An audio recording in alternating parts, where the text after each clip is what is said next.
Hello everyone, welcome back to my channel. So आज जो banking current affair होगा April month का। ठीक है, अभी हम लोगों को सितंबर में अगर मेंस देना होगा, ठीक है, फिर हम लोग को 6 मंथ्स का करंट अफेयर्स पढ़ना होगा अच्छे से।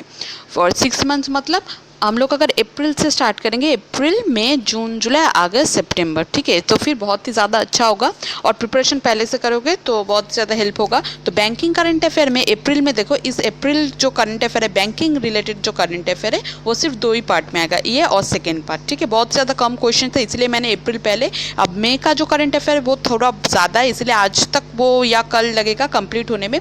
पर मई का जो करंट अफेयर बैंकिंग है, बैंकिंग करंट अफेयर बहुत ही कम है और बहुत ईजी होगा, इसलिए एक एक मंथ करके हम लोग को जल्दी करना होगा। ठीक है, तो देखो अप्रैल जो बैंकिंग करंट अफेयर है उसमें पार्ट 1 में फर्स्ट जो पॉइंट है, इंडियन पोस्ट पेमेंट बैंक। अब देखो कल जैसे मैंने लिखा था उससे भी ज़्यादा मतलब जो मई का मैंने स्टार्ट किया था पढ़ना, तो अब जो अप्रैल है मई से भी ज़्यादा थोड़ा सा कॉन्डेंस्ड वे में मैंने लिया, ये वीडियो बनाया है। आप लोगों को ज़रूर इजी लगेगा। थोड़ा सा कल अगर थोड़ा सा भी टफ लगा हो तो आज बहुत ही ज़्यादा इजी लगेगा। थोड़ा सा लास्ट तक देखना, ठीक है आप लोग। और इससे बाहर कुछ नहीं आएगा एग्जाम में करंट अफेयर में, तो बैंकिंग अवेयरनेस जो होता है इससे बाहर कुछ नहीं आएगा। ठीक है, तो देख लो, Indian post payment bank launches WhatsApp banking services in collaboration with Airtel. अब पढ़ना कैसे होगा, Indian post payment bank Airtel के साथ मिलके व्हाट्सएप बैंकिंग सर्विस स्टार्ट किया है। ठीक है, समझ में आ गया। अच्छा, ये जो इंडिया पोस्ट पेमेंट बैंक है ये कब लॉन्च हुआ था, 2018 में। फिर फर्स्ट वाला जो करंट अफेयर वो हम लोग को क्या पता चला, Indian post payment bank Airtel के साथ मिलकर व्हाट्सएप बैंकिंग सर्विसेज स्टार्ट किया है। और इंडियन पोस्ट पेमेंट बैंक जो बैंक लॉन्च हुआ था वो कब हुआ था, 2018 में। इसके बाद नेक्स्ट, एक्सिस बैंक ने को लेंडिंग पैक्ट साइन किया किसके साथ, श्रीराम हाउसिंग फाइनेंस लिमिटेड। ठीक है, एक्सिस बैंक ने को लेंडिंग पैक्ट स्टार्ट किया है किसके साथ, एक हाउसिंग फाइनेंस कंपनी है जिसका नाम है Shriram housing finance limited, SHFL। अब क्वेश्चन में SHFL भी आ सकता है। ठीक है, और ये जो लोन मिलेगा ये कौन सा प्लेटफॉर्म के थ्रू मिलेगा, UBCO.lend प्लेटफॉर्म। ठीक है, फिर जैसे कि मैंने सब बोल्ड में कर दिया, आप लोग को हिसाब से आप लोग भी नोट डाउन कर, आप लोग के हिसाब से आप लोग नोट डाउन कर लेना। ठीक है, एक्सिस बैंक ने को लेंडिंग पैक्ट साइन किया है श्रीराम हाउसिंग फाइनेंस लिमिटेड के साथ, और जो प्लेटफॉर्म होगा वो क्या होगा, UBCO.lend प्लेटफॉर्म। अच्छा, अब जो SHFL का जो फाइनेंस हाउसिंग फाइनेंस कंपनी, इसके MD एंड CEO कौन है, रवि सुब्रमण्यम। और SHFL का हेडक्वार्टर कहाँ पे है, चेन्नई। ठीक है, इसके बाद next, SEBI security exchange board of India ने अप्रूव किया है 33,000 करोड़ रेस्क्यू फैसिलिटी किसके लिए, debt mutual fund. So SEBI security exchange board of India ने 33,000 करोड़ रेस्क्यू फैसिलिटी किसके लिए किया है सेटअप, डेट म्यूचुअल फंड। और जो डेट म्यूचुअल फंड, ये जो फैसिलिटी है किसके द्वारा मैनेज होगा, SBI म्यूचुअल फंड। ठीक है, ऐसे याद रखना। Security exchange board of India ने 33,000 करोड़ रेस्क्यू फैसिलिटी किसके लिए दिया है, डेट म्यूचुअल फंड को मैनेज करने के लिए सेटअप दिया, और ये जो टोटल मैनेज वो कौन करेगा, SBI म्यूचुअल फंड। इसके बाद नेक्स्ट पॉइंट, एक्सिस बैंक ने वीज़ा के साथ मिलकर पार्टनरशिप में मिलकर एक ऐप लॉन्च किया है। क्या नाम है ऐप का, डिजिटल दुकान। अगर क्वेश्चन में डिजिटल दुकान जो ऐप है वो किन्होंने स्टार्ट किया है, एक्सिस बैंक ने with in partnership with visa. ठीक है, एक्सिस बैंक वीज़ा दोनों ने मिलकर डिजिटल दुकान नाम का एक ऐप स्टार्ट किया है। ये किसके लिए स्टार्ट हुआ है, business requirement such as accepting digital payments, inventory management, billing. ठीक है, बिजनेस रिलेटेड रिक्वायरमेंट्स के लिए ये ऐप स्टार्ट हुआ है। इसके बाद नेक्स्ट देखो, करूर व्यासा बैंक। करूर व्यासा बैंक जो साउथ का एक बहुत ही ज़्यादा मतलब बहुत ज़्यादा चर्चे में रहने वाली बैंक है, ट्रेंडिंग बैंक है। सो करूर व्यासा बैंक ने SBI लाइफ के साथ टाई अप किया है किसके लिए, कि मार्केट इंश्योरेंस स्कीम्स को, इसके जो टू मार्केट इंश्योरेंस स्कीम, मतलब करूर व्यासा बैंक का जो इंश्योरेंस स्कीम है वो ज़्यादा मार्केट हो, मतलब उससे ज़्यादा कस्टमर मिले, तो इसी के लिए SBI लाइफ के साथ क्या किया, इन्होंने टाई अप किया है। ठीक है, इसके बाद नेक्स्ट, DBS बैंक ने एक न्यू इन्वेस्टमेंट सॉल्यूशन स्टार्ट किया है। क्या नाम है, DG पोर्टफोलियो। क्या याद रखना होगा, DBS बैंक ने एक इनोवेटिव इन्वेस्टमेंट सॉल्यूशन स्टार्ट किया, इसका नाम क्या है, DG पोर्टफोलियो। और इसका थोड़ा सा इन्फॉर्मेशन जान लेंगे तो, the platform is an easy one step solution for users to invest money with readymade baskets of mutual fund. जो यूजर्स है, जो लोग मनी इन्वेस्ट करना चाहते हैं, उसके बाद म्यूचुअल फंड में जिन लोगों का इंटरेस्ट है, तो उन लोग के लिए ये बहुत ज़्यादा हेल्प होगा। DBS बैंक ऑफ इंडिया क्या स्टार्ट किया इन लोगों ने, इन्वेस्टमेंट सॉल्यूशन जिसका नाम है DG पोर्टफोलियो। इसके बाद नेक्स्ट, सिटी ने लॉन्च किया है इसका एक ब्रांच कहाँ पे, गिफ्ट सिटी में। क्या नाम है? सिटी ने इसका एक ब्रांच लॉन्च किया है Gujarat international financial tech city, मतलब गिफ्ट सिटी में। ठीक है, ये क्या होगा? एक IFSC ब्रांच होगा और इसके थ्रू क्या होगा? कॉर्पोरेट क्लाइंट्स को long term short term financing solution दिया जाएगा। ठीक है, एक IFSC ब्रांच सिटी ने, गिफ्ट सिटी में एक IFSC ब्रांच स्टार्ट किया है और इसके थ्रू कॉर्पोरेट क्लाइंट्स को long and short term financing solution provide किया जाएगा। किनको किया जाएगा? कॉर्पोरेट क्लाइंट्स को। ठीक है, उसके बाद नेक्स्ट जो अपना स्टेट ओन्ड NBFC अब नॉन बैंकिंग फाइनेंस एक कंपनी है जिसका नाम है क्या? REC limited. तो REC लिमिटेड ने क्या किया? 750 मिलियन इशुएंस ऑफ, मतलब 750 मिलियन इन लोगों ने अमाउंट रेज किया है। किसके थ्रू? ग्रीन बॉन्ड्स के थ्रू। ठीक है, इन लोगों ने REC लिमिटेड जो है ग्रीन बॉन्ड्स के थ्रू 750 मिलियन अमाउंट रेज किया है। और ये जो बॉन्ड्स है वो तो एक क्या होगा, कभी ना कभी तो मैच्योर होता है, जिसका पैसा मिलता है हम लोग को। तो ये मैच्योर कब होगा? 2028 में, 2028 में ये मैच्योर होगा। और पेमेंट जब होगा तब किस में होगा? डॉलर्स में होगा। ठीक है, पेमेंट कैसे मिलेगा? डॉलर्स में मिलेगा।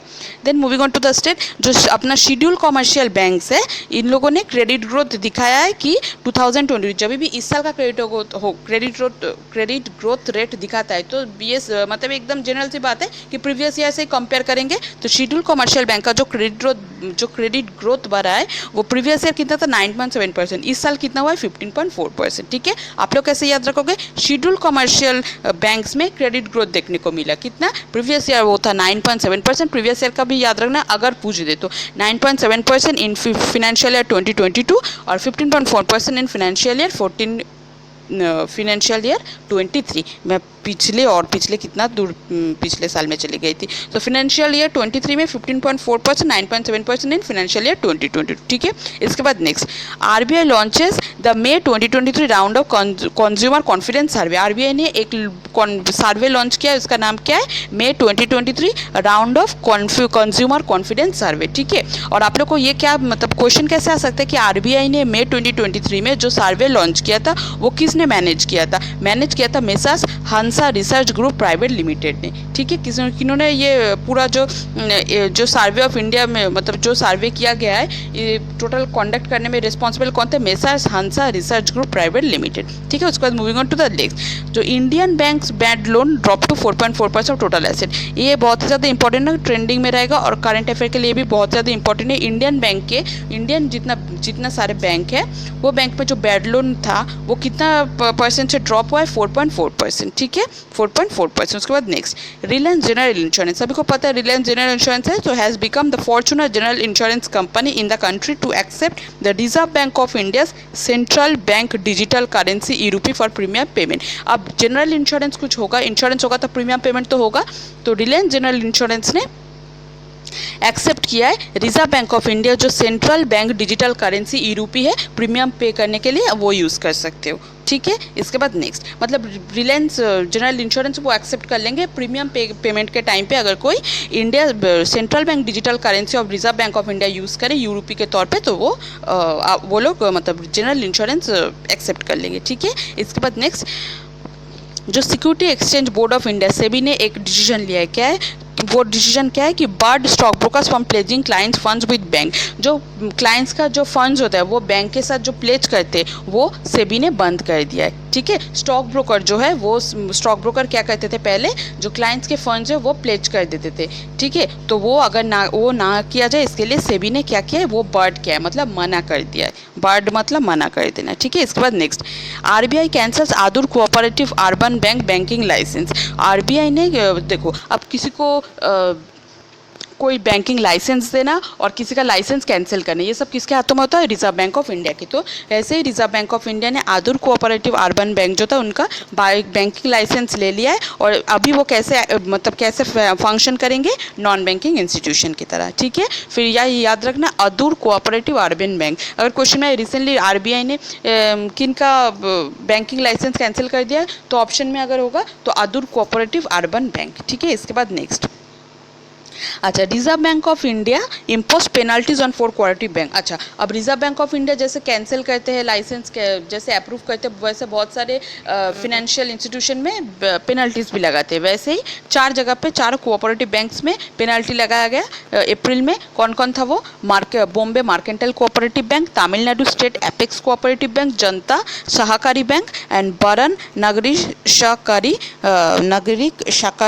बैंक फॉर सहकारी नागरिक सहकारी bank for contravention for various norms. देखो, कॉन्ट्रावेंशन ऑफ वेरियस नॉर्म्स मतलब बहुत सारे जो नियम था वो क्या किया उन लोगों ने, कॉन्ट्रावेंट करना मतलब उल्लंघन करना, ठीक है। और जैसे कि मैंने बिग बॉस के तरीके से बोला, सो या कॉन्ट्रावेंट किया, कॉन्ट्रावेंट करना नहीं मानना होता है। तो बहुत सारे नियम अगर नहीं मानोगे आरबीआई के हिसाब से, तो कंपनी के मतलब जैसे ही कंपनी होगा आरबीआई के अंडर लिस्टेड होगा तो वो कंपनी में पेनाल्टीज पड़ जाएगा। वैसे ही चारों कोऑपरेटिव बैंक ने नियम नहीं माने तो उन लोगों को उसका पेनाल्टी देना पड़ा। और कौन कौन है? Bombay mercantile cooperative bank, Tamil Nadu state apex cooperative bank, Janata Sahakari bank, बरन नागरिक सहकारी बैंक, ठीक है। इसके बाद next, city union bank launches India's first voice app biometric authentication banking. अगर कुछ भी नया कुछ चालू होता है कोई भी बैंक में तो बहुत ही ज़्यादा इंपॉर्टेंट हो जाता है करंट अफेयर के पॉइंट ऑफ व्यू से। सिटी यूनियन बैंक ने लॉन्च किया है, क्या लॉन्च किया है? First biometric authentication banking app, ठीक है। अब biometric voice biometric authentication banking app के थ्रू क्या कर सकते हैं? जो यूजर्स है वो लॉगिन कर सकते हैं। जैसे मोबाइल बैंकिंग ऐप में हम लोग जनरली लॉगिन करते हैं, वैसे लॉगिन आप कर सकते हो सिटी यूनियन बैंक में थ्रू वॉइस बायोमेट्रिक ऑथेंटिकेशन, ठीक है। इसके बाद नेक्स्ट देखो, जो Canada HSBC life insurance company है एक नया पेंशन प्लान चालू किया है। क्या नाम है? स्मार्ट गारंटीड पेंशन प्लान, ठीक है। Canada HSBC life insurance company ने एक नया पेंशन प्लान स्टार्ट किया है। क्या नाम है? Smart guaranteed pension plan. Then CBIC likely to introduce new system of publishing daily currency exchange। अभी तक नहीं किया है पर likely to introduce मतलब करेंगे। CBIC central board of CBIC जो है, CBIC क्या करेंगे? न्यू सिस्टम ऑफ पब्लिशिंग, एक न्यू सिस्टम स्टार्ट करेंगे डेली करेंसी एक्सचेंज रेट के लिए, ठीक है। इसके बाद next, state bank of India का पहले एक ये स्कीम था अमृत कलश, वो फिर से रीइंट्रोड्यूस हुआ है 7.10% में 400 के टेन्योर में जो स्कीम है और डिपॉजिट स्कीम है, ठीक है। ये रिटेल टर्म डिपॉजिट स्कीम है, इसका नाम क्या? अमृत कलश। पहले भी था, अब फिर से स्टार्ट हुआ है, फिर कुछ दिन के लिए अप्रैल से जून तक ये स्टार्ट हुआ है। इसका जो परसेंट रहेगा कितना रहेगा, जो रेट रहेगा इंटरेस्ट रेट, डिपॉजिट स्कीम अगर डिपॉजिट अगर हम लोग कुछ करते हैं so because of that interest rate हम लोग करते हैं, ठीक है। तो इसका इंटरेस्ट रेट कितना रहने वाला है? 7.10%। एक बार याद रखना, बहुत सारे टाइम पे क्वेश्चन आ जाता है, ठीक है। इसके बाद नेक्स्ट देखो, ब्लैकस्टोन आर्म क्या करेंगे? To launch India's first retail REIT, ठीक है। ब्लैकस्टोन आर्म एक इंस्टीट्यूशन है, एक ऑर्गेनाइजेशन है जो इंडिया के फर्स्ट रिटेल REIT रेस करेंगे। कितने रुपए के लिए? 4000 करोड़। और ये 4000 करोड़ में 1600 करोड़ कैसे आएगा? IPO मतलब इन पब्लिक ऑफरिंग, ठीक है। IPO नहीं, पब्लिक ऑफरिंग, ये तो इनिशियल पब्लिक ऑफरिंग होता है। सो ये पब्लिक ऑफरिंग से 1600 करोड़ आएंगे। तो आप लोग क्या याद रखोगे? ब्लैकस्टोन आर्म जो इंडिया में फर्स्ट टाइम रिटेल REIT मतलब स्टार्ट करने वाले, लॉन्च करने वाले REIT, रिटेल REIT जो लॉन्च करने वाले हैं, कौन लॉन्च करेंगे? Blackstone arm. उसमें टोटल 4000 करोड़ में जो 1600 करोड़ होगा वो पब्लिक ऑफरिंग से आएगा, ठीक है। इसके बाद नेक्स्ट देखो, market regulator SEBI sets up framework for upfront collection of funds from eligible issuers. देखो, सेबी जो है, जैसे सेबी का फुल फॉर्म क्या है? Security exchange board of India. इन्होंने क्या किया? फ्रेमवर्क मतलब कुछ रूल्स एंड रेगुलेशन है प्रॉपर, किसके लिए? अपफ्रंट कलेक्शन ऑफ फंड्स के लिए, फंड्स कलेक्शन के लिए। किन से? Eligible issuers of debt securities, जो डेट सिक्योरिटी इशू करते हैं उन लोग के लिए फंड्स कलेक्ट करने में प्रॉपर फ्रेमवर्क किन्होंने सेटअप किया है? सेबी ने। सेबी कौन है? Market regulator, security exchange board of India, ठीक है। इसके बाद private sector lender Yes Bank has become the first Indian bank. Private sector Yes Bank has become the first Indian company to have over 50 lakh shareholder. पहले ऐसे private sector bank Yes Bank बने हैं जिनके पास 50 लाख से भी ज़्यादा share holders है, ठीक है। तो बहुत ही अच्छा बात है और करंट अफेयर के लिए भी बहुत ज़्यादा अच्छा बात होगा अगर ये क्वेश्चन में आ जाएगा, और आएगा भी ज़रूर, आप लोगों को सिर्फ रिवाइज करना होगा। और last point of this video, HDFC bank ने एक एग्रीमेंट साइन किया है, किसके साथ? Export import bank of Korea. अब HDFC बहुत ही ज़्यादा इंपॉर्टेंट, बहुत ही ज़्यादा ट्रेंडिंग में रहता है, कुछ ना कुछ न्यूज़ हमेशा आता है HDFC और एक्सिस बैंक को लेके। सो हमेशा याद रखना, कुछ भी अगर करंट अफेयर हो रहा है तो 6 मंथ में HDFC बैंक ने एग्रीमेंट साइन किया किसके साथ, export import bank of Korea. कितना मतलब अमाउंट के लिए, 300 मिलियन क्रेडिट लाइन, ठीक है। और ये कहाँ पे साइन हुआ था, gift city in Gujarat capital Gandhinagar, ठीक है। तो ये अगर क्वेश्चन ऐसे भी पूछ लिया जा सकता है कि ये कहाँ पे साइन हुआ था, साइन हुआ था gift city in Gujarat capital Gandhinagar, ठीक है। तो इसी के साथ जो पार्ट 1 कंप्लीट हुआ। आई होप जो अप्रैल का करंट अफेयर है कल से भी ज़्यादा और इजी वे में आप लोग को समझ में आया होगा। तो make sure to subscribe my channel, don't forget to share and also don't forget to press the like button so that you don't miss any video, ठीक है।